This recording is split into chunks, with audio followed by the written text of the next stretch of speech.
Hey folks, pardon my cold, but I'm going to try in 5 minutes or less to explain to you why the government and the Federal Reserve are lying to you about inflation and why, in my opinion, it's going nowhere except probably up. Inflation. So when we think of inflation, we think of an increase in the cost of goods and services. That's actually a byproduct or a result of inflation. The real definition, financially, economically, of inflation is an increase in the money supply. So when we talk about printing money or increasing the national debt, that is the root cause of inflation, and the result of that, how we feel that, is in a rise of prices of goods and services. So who's increasing the money supply and why? There are two answers to that. One is the Federal Reserve, currently headed by Jerome Powell. You've likely been hearing a lot about them lately due to the increasing of interest rates. The other is the U.S. Treasury, which for all intents and purposes means the U.S. government, led by Janet Yellen, who was herself the head of the Federal Reserve from 2014 to 2018, but there's no way that's conflict of interest. Don't be a conspiracy theorist, folks. So back to the increasing of our money supply. This chart from the Federal Reserve website shows what is called the M2 money supply. This represents all physical cash in existence, as well as money on deposit with banks in the form of checking accounts, savings accounts, and money market accounts. This is money that can be withdrawn for cash or easily liquidated for cash. The chart starts in 1959 and goes to 2022, and as you can see, it shows exponential growth of the US dollar money supply. Just as a note, all the vertical gray bars represent recessions. The wider the bar, the longer the recession lasted. So in 1959, there were $286 billion in the M2 money supply. By the beginning of the Great Recession, there were $7.5 trillion. By the end of the Great Recession, after all the bailouts to the big banks, the Federal Reserve had to increase the money supply to $8.4 trillion. For the next decade, while our economy was quote-unquote booming, the money supply continued to balloon, and by the time COVID started, we had $15.3 trillion US dollars. You can see in this chart that the expansion of money was at a fairly constant rate, but starting in 2020 with COVID, the money supply absolutely exploded to be nearly $22 trillion today. So what makes this inflationary, and why did we not see prices skyrocket before now? Well, let's look back at the Financial Dictionary definition of inflation. It states that, quote, inflation has historically occurred when a country prints too much of its currency in too short a period of time. Because the inflation of the money supply had been relatively steady for so many years, even with the massive money printing during the Great Recession, the COVID spending and all the spending since then represents the, quote, too much too quick scenario, resulting in our loss of purchasing power. Let's do a little math to explain this. If we look at the difference in the M2 from the beginning to the end of the Great Recession, we see that the money supply increased by $935 billion in less than 2 years. This represents an increase of 11% in the M2 in under 2 years. That's not an insignificant amount, but it wasn't enough to notice the inflation causing a loss of purchasing power. In the decade between the end of the recession and the beginning of COVID, we see that the M2 increased by a whopping $6.879 trillion. Dividing that by the total money supply, that gives us an increase in nearly 45%. Think about that. 45% of all US dollars that existed in 2020 were created in the decade from mid-2009 to the beginning of 2020. But we still hadn't seen a drastic increase in prices yet. Now let's look at from COVID onward. We started 2020 with $15.3 trillion in the M2.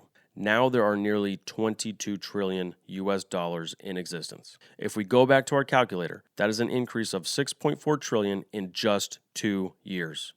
That's almost a 30% increase in the money supply.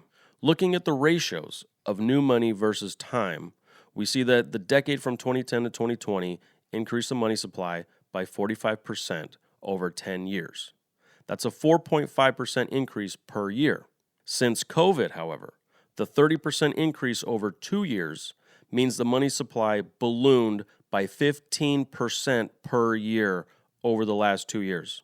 This is the epitome of printing too much money in too short a period of time. So nearly the same amount of money that was created in the entire decade from the Great Recession to the beginning of COVID was again created in just the 2 years from COVID to now. That is what is causing our massive price inflation. Not Vladimir Putin, not greedy corporations, and as much as we'd like to blame one or both of them, it's not even Donald Trump or Joe Biden. Not entirely, at least. Congress has to pass the massive deficit spending and all the emergency spending that we do. And yes, the president has to approve it. But this is why you'll never hear the president, Congress, or even the media talk about the Federal Reserve as being a major, if not the major, part of this inflation problem. It's because they're all addicted to cheap money. And where does all this money come from? Well, if the government doesn't raise taxes, it comes from this incestuous relationship between the Federal Reserve and the U.S. Treasury.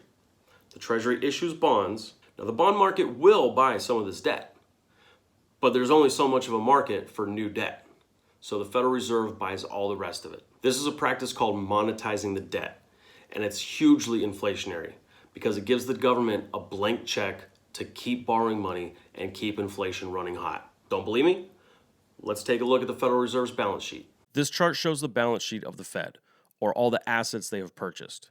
This is mostly comprised of U.S. bonds, or debt, as well as mortgage-backed securities. These are the same types of assets that were disastrous leading up to the housing meltdown of 2008, but they're supposedly more regulated today. But mostly, the Fed is funding the U.S. national debt. You can see that before 2008, it was steadily under $1 trillion. Since the Great Recession, the Fed has gone on a spending spree, buying up Treasury bonds and essentially funding our increasing debt. And that spending spree went to the moon since COVID. And today the Fed holds nearly $9 trillion of assets. Again, a large amount of this is in the form of U.S. debt. Now let's get back to these rising interest rates, which the Fed is so certain will help stop inflation. This chart shows federal interest rates from 1980 to now. You can see that interest rates were nearly 20% in the early 80s. And were nearly 0% for the last 14 years since the Great Recession. It is these unnaturally low interest rates that have allowed our government, as well as corporations and us as individuals, to borrow so much money for so long, because it was so cheap to do so. In 1980, inflation was nearly 15%, and the Fed raised interest rates to 20% to curb that inflation. Now, it worked, and the country suffered a bad recession as a result. But it did bring inflation down, and the rest of the decade saw strong economic growth. There are many economists today who feel that the Fed has to raise interest rates above the inflation rate to seriously fight inflation, and that anything short of that is meaningless gestures. If you've been living under a rock, inflation today is 8.6%, so that would mean raising the federal funds rate to 9%. So what's the big deal with raising interest rates? Well, by definition, it will slow the economy down. But this is what's needed in order to fight inflation. However, the higher interest rates go and the slower the economy becomes, the more likely of a chance of recession. Now, realistically, we're probably already in a recession.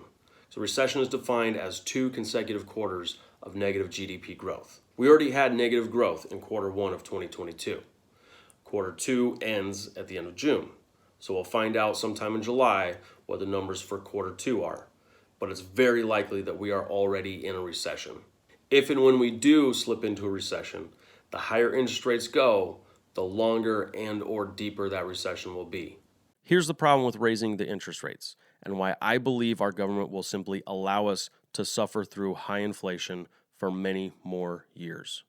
Let's take a quick look at the White House's proposal for the fiscal 2020 year budget. You can see that our deficit spending is pretty much out of control. In 2020, our deficit was over $3 trillion. In 2021, well over $3 trillion. In 2022, it's projected to be another $1.8 trillion, and it's not stopping there. These show the projected total deficits through 2026 and then through 2031. They expect us to borrow or print into existence another $14.5 trillion over the next 10 years. That means we're going to run about a $1.4 trillion a year deficit every year for the next decade. Well, what's the big deal? I mean, the interest rate was almost 20% in 1980, right? Well, the national debt was substantially less in 1980 than it is now. And also, that debt was comprised more so of longer-term bonds like the 30-year Treasury than it is today. This chart shows projections of the next 10 years and the interest on the national debt and the interest on the 10-year Treasury. The interest on the 10-year Treasury is relevant because today, more than $13.5 trillion of our $30.5 trillion debt is in the form of 2 to 10-year government bonds. This chart shows that the 10-year rate in 2022 was 1.4%. Well, it was at the beginning of this year. Now notice they project that it's going to be 2.8% in 2031. Well, newsflash, folks. Just a few days ago, the 10-year yield was 3.239%. And just a few days before that, it was actually almost 3.5%. So we're already well above the projections they had set out for the whole next decade. Take a look at our national debt. It is $30.5 trillion. The interest alone on that debt is hundreds of billions of dollars every single year. This chart shows two different types of debt that the Treasury issues.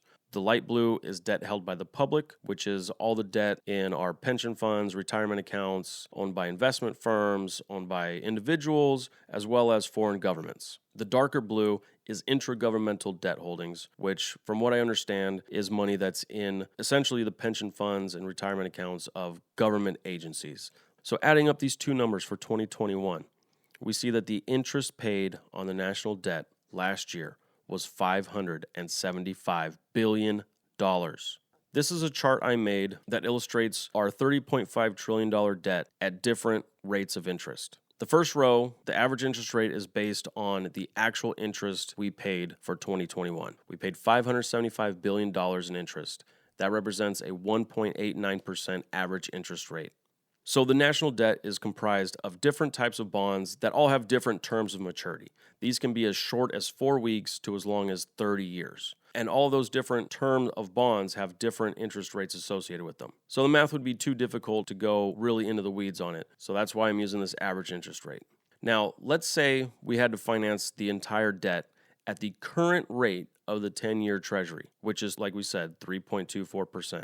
That would increase our interest payments to $988 billion a year. What if interest rates keep going up and we have to roll this debt over into higher interest rate debt? Well, let's say it goes up to 5%. Now our annual interest payments are $1.5 trillion. Well, what if we do like they did in 1980 and we raise the interest rate to above the current inflation rate? Say they raise interest rates to 9%.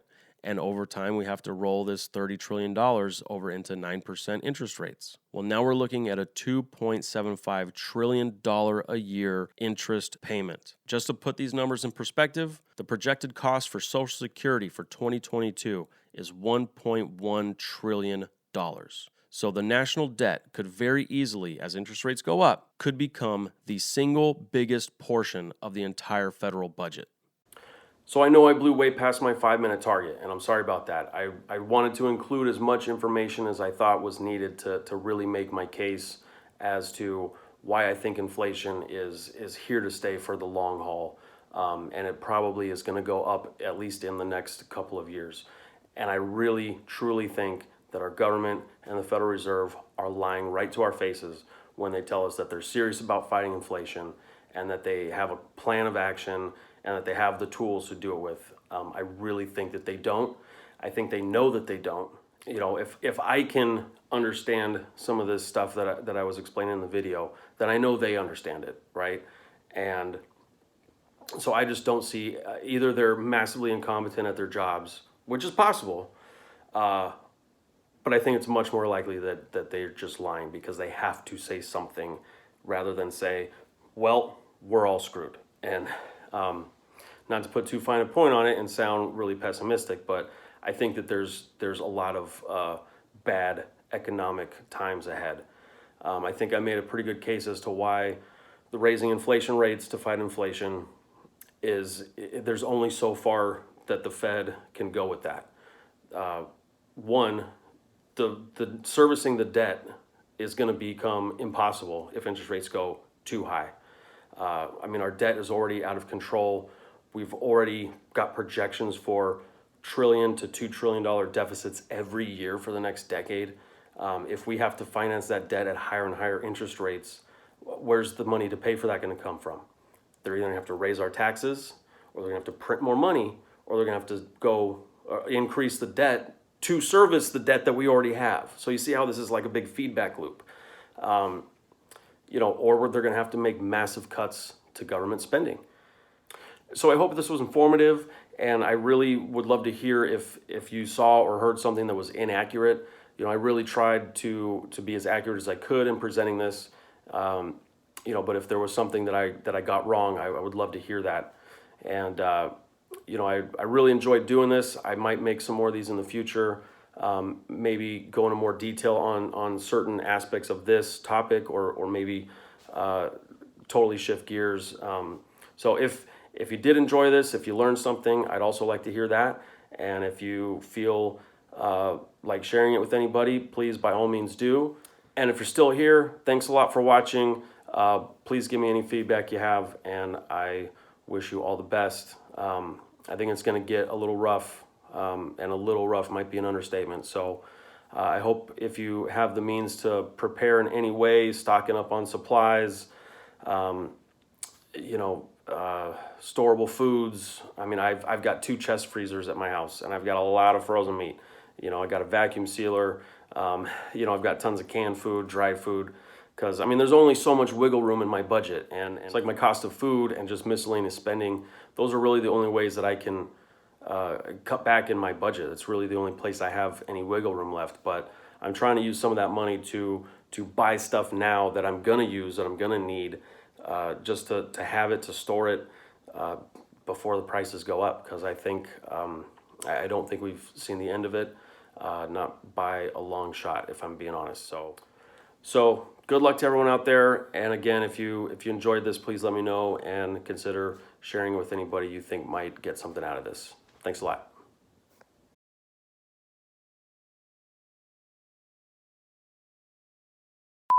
If there's anybody who, I don't want to say if you got any questions, that's fucking condescending.